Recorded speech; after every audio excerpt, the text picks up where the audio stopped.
j'espère que vous allez bien. On se retrouve aujourd'hui pour une nouvelle vidéo et aujourd'hui c'est le remplissage pour la première semaine de septembre.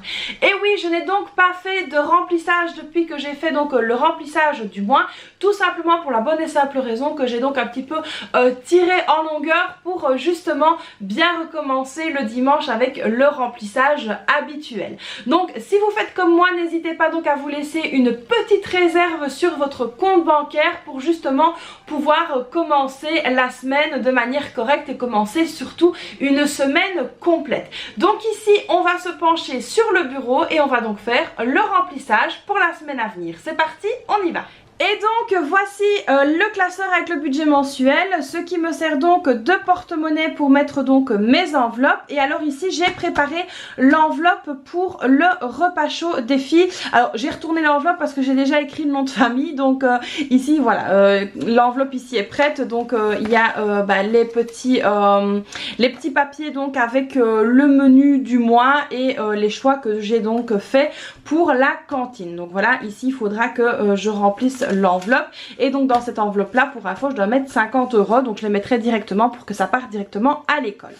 Donc on va tout de suite commencer par prendre donc le budget mensuel et on va donc venir remplir les enveloppes. Donc ici j'ai laissé une pochette vide pour pouvoir mettre tout ce qui est ticket de caisse, bons de réduction, etc. pour éviter de les perdre parce que je suis une championne pour les perdre. Donc au moins ils sont ici, ils sont en sécurité quand j'en ai.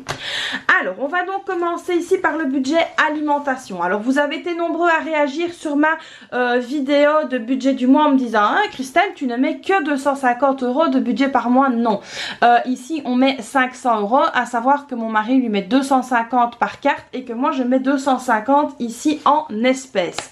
Donc voilà, ici les 250 € sont donc mis ici et on va venir mettre 50 € ici dans l'enveloppe. Donc voilà, on va venir faire tout de suite un dépôt. Donc très important de noter les dépôts. Nous sommes donc le 3 septembre plus 50, ce qui fait donc 50. Donc comme ça me permettra d'acheter tout ce qui est pour la boucherie, etc., la boulangerie dans le courant de la semaine. C'est vraiment hyper important. Et du coup, c'est vrai que c'est plus facile d'avoir une partie en espèces. Donc voilà, ici 50 € pour l'alimentation. Alors ensuite on continue ici donc au niveau de la santé, alors on fera l'école après. Au niveau de la santé on a donc un budget de 50 € pour le mois et ici on va donc venir prendre 20 € que je vais venir donc déposer ici dans l'enveloppe santé. Donc pareil, on vient donc ici noter le dépôt. Voilà, le 3 du 9 plus 20, ça fait donc 20. Voilà. Ça c'est fait. Alors ensuite on a donc ici l'enveloppe d'hiver. Alors le budget d'hiver ici est donc à 100 € pour le mois. Et je vais venir y déposer 40 €. Alors vous allez peut-être me dire oh, pourquoi 40 € déjà direct? Tout simplement parce que j'ai 2-3 petits achats à faire. Je dois aller chez Action racheter 2 poubelles tout simplement. Et donc ici je mets quand même 40 € parce que ben voilà, c'est le début de l'année. Il faut donc venir bien vérifier que ben, y a tout pour mes filles, etc. Et on ne sait jamais, si je devais faire un petit achat supplémentaire, j'ai au moins de quoi faire. Donc voilà, ici on va donc venir déposer les 40 € dans l'enveloppe d'hiver. Alors l'école, ça on va donc directement remplir dans l'enveloppe pour le dîner chaud. Il nous reste donc loisirs et sorties. Alors en loisirs et sorties, j'y arrive tout doucement. On va donc venir mettre ici 20 € également. Donc voilà, ici, on va faire donc le dépôt de 20 €.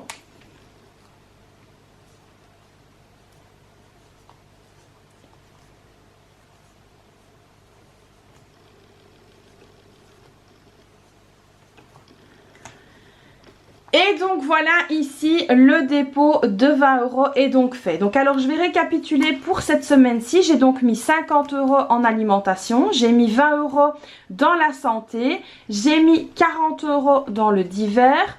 Au niveau de l'école, on va le faire juste après. Au niveau du loisir et des sorties, j'ai donc mis 20 €. Alors ici, j'ai mis également une petite enveloppe défi en cours. Si par exemple, je venais à récupérer un billet de 5 € par exemple, je viendrais le mettre ici.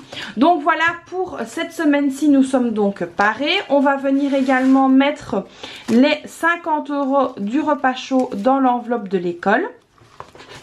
Alors, on va venir prendre ici. Je n'ai que des billets de 20, donc ici on va prendre ici les 40 € que je vais déjà déposer ici. Ensuite on va venir prendre les 20 €, on va venir faire du change, hein. Donc ça c'est pas mal de pouvoir faire du change entre enveloppes. On va venir dans l'enveloppe des loisirs et des sorties parce que là je sais qu'il y a des billets de 5. On va venir prendre 20 € dans loisirs et sorties, déposer un billet de 20 ici. Voilà, et ici donc pour l'école, voilà, donc les 20 € sont là. On va tout simplement venir remettre les 10 € ici. On a de nouveau 10 € ici.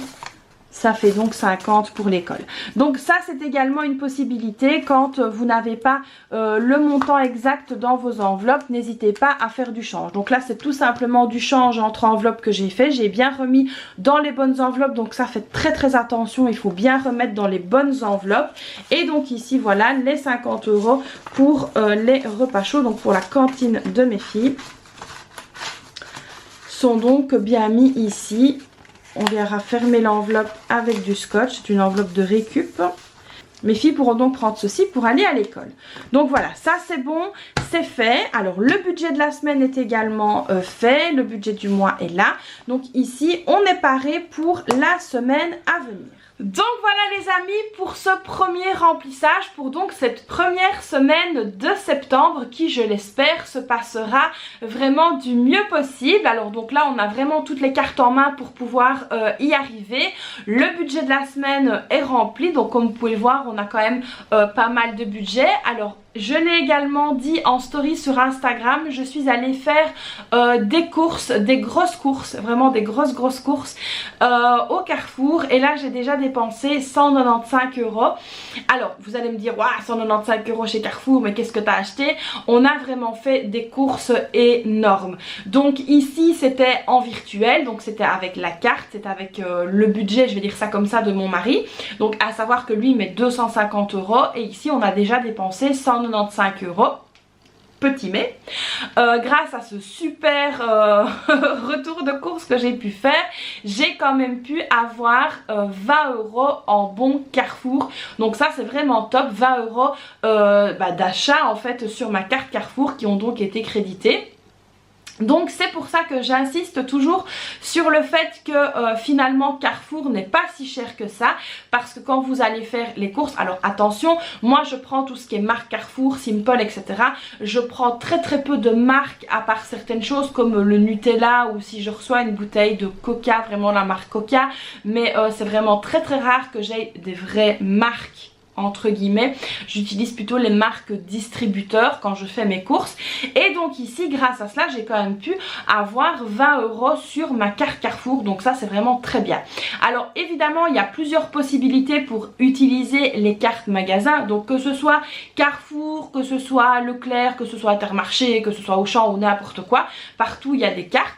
Soit vous pouvez les utiliser quand c'est fin du mois, que c'est un peu ric-rac ou que vous avez envie de faire des économies, enfin voilà, vous pouvez les utiliser à ce moment là si vous avez envie. Ou alors vous pouvez tout simplement faire grossir votre cagnotte, comme ça fin d'année vous pouvez faire d'autres plaisirs.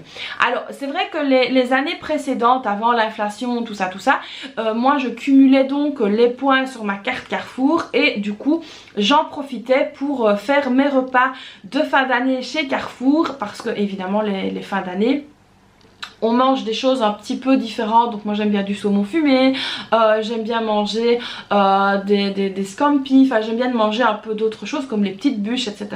Et donc du coup bah, ça fait tout de suite monter la note. Alors là qu'est-ce que je faisais? Tout simplement je prenais l'argent qu'il y avait sur la cagnotte et je payais donc avec cet argent là ces courses dites un peu spéciales. Maintenant si vous faites également des cadeaux, notamment je pense aux enfants, vous pouvez très bien acheter les cadeaux avec les cagnottes. Ça aussi c'est quelque chose qui peut être très très chouette à faire. Donc voilà, n'hésitez pas à adapter vos dépenses par rapport aux cagnottes. Alors ici il y avait donc les bonus challenge, là ça dure encore 3 jours de chez Carrefour, vous l'aurez compris, je me répète mais voilà. Et donc du coup là j'ai encore cumulé presque 15 € de bons je pense, donc là c'est très bien aussi. Et du coup voilà, ça va encore être mis sur ma cagnotte. Donc on arrivera à 30-35 € sur la cagnotte. Donc c'est pas mal du tout. Alors la cagnotte, on peut donc retirer à partir de 5 € de bons d'achat. On peut pas retirer, par exemple vous avez 37 €, on peut pas retirer 37 €. Vous allez pouvoir retirer 35 ou attendre d'avoir les 40. Ça c'est vraiment au choix, à vous de voir. Donc ici voilà, donc c'est pas mal du tout de cumuler ces différents challenges, les courses, etc. Et donc l'air de rien, ça fait quand même une belle économie non négligeable. Alors c'est pour ça que personnellement je vais très rarement maintenant chez Aldi, parce que chez Aldi il n'y a pas de carte de fidélité, on ne peut pas cagnotter, donc du coup c'est moins intéressant, d'autant plus que certains produits Aldi sont exactement au même prix que ceux de la marque Carrefour. Donc voilà toutes les raisons pour lesquelles je vais donc chez Carrefour. Intermarché, j'y vais très rarement, même si j'ai la carte, je vais très rarement là-bas, tout simplement parce que les produits sont quand même plus chers que chez Carrefour. Alors j'ai fait mes petites comparaisons, hein, j'ai passé mon temps à comparer tout ça et je me suis rendu compte que c'était quand même un petit peu plus onéreux que chez Carrefour. Donc voilà pourquoi je fais mes courses là-bas et pas ailleurs. Alors je l'ai dit en story, je ne sais pas si je l'ai dit en vidéo, chaque année ici donc dans la commune dans laquelle j'habite, on reçoit des bons, ils disent d'aide à l'enfance, donc c'est 75 € par enfant. Donc moi j'ai 2 enfants, donc je vais recevoir 150 € de bons que je dois aller chercher la semaine prochaine. Et qu'est-ce que je fais avec cet argent là? Alors c'est vrai qu'autour de chez moi il n'y a pas beaucoup de magasins dans lesquels on peut dépenser ces bons là. Il y a les magasins d'alimentation, il y a le Zeeman, alors il y a en action mais ils ne prennent pas les bons, alors ça c'est dommage. Alors on a Leader Price, on a Intermarché, on a Carrefour, mais c'est un Carrefour Market donc qui est un peu plus cher. On a un magasin Extra mais qui l'année passée ne prenait pas les bons. Extra c'est un petit peu comme la Foire Fouille, etc., mais c'est un peu plus cher quand même. Sinon qu'est-ce qu'on a encore comme magasin où ils prennent les bons? Il y a le Aldi évidemment où ils prennent les bons. Voilà, donc il y a différents magasins comme ça où ils les prennent, mais c'est comme vous l'aurez compris, c'est surtout de l'alimentation, où il y a un magasin de bricolage qui les prend aussi, mais c'est pas super intéressant. Donc moi qu'est-ce que je fais? C'est 150 € que j'injecte dans les courses et donc j'en profite pour acheter des choses non périssables. Donc par exemple je vais venir acheter de la farine, des pâtes, du concentré de tomate, vraiment des choses comme ça. Alors on en profite aussi pour racheter des petites choses entre guillemets pour se faire plaisir, comme par exemple des glaces un peu différentes ou des choses comme ça, mais on essaye vraiment de faire des réserves. Ça c'est vraiment un truc qu'on essaye de faire quand on a les bons, comme ça voilà, en cas de pépin on a quand même nos fameuses réserves de base. Donc voilà, voilà un petit peu le pourquoi du comment. Et ici du coup on va essayer quand même de ne pas arriver aux 500 € ce mois-ci de course, parce que ça fera 500 plus 150, donc ça fera 650 € et évidemment je souhaite plutôt dépenser 350 € en course et combler avec ces fameux 150 € là, comme ça je pourrais mettre 150 € de côté. Donc voilà ici les amis pour cette nouvelle vidéo qui je l'espère vous aura plu. Alors comme d'habitude vous n'hésitez pas à liker la vidéo, à vous abonner à ma chaîne, à activer la petite cloche, ce n'est pas déjà fait, à me laisser un petit commentaire, c'est très bon pour ma chaîne. Et donc si vous savez pas quoi mettre, un cœur, une fleur, mettez-moi n'importe quoi, mais laissez-moi une petite trace de votre passage et n'oubliez pas de vous abonner, c'est gratuit et ça fait plaisir. Donc voilà, j'espère que cette nouvelle vidéo vous aura plu. Je vous souhaite une très belle semaine et je vous fais donc plein de bisous et on se dit à très vite pour une prochaine vidéo. Bye bye.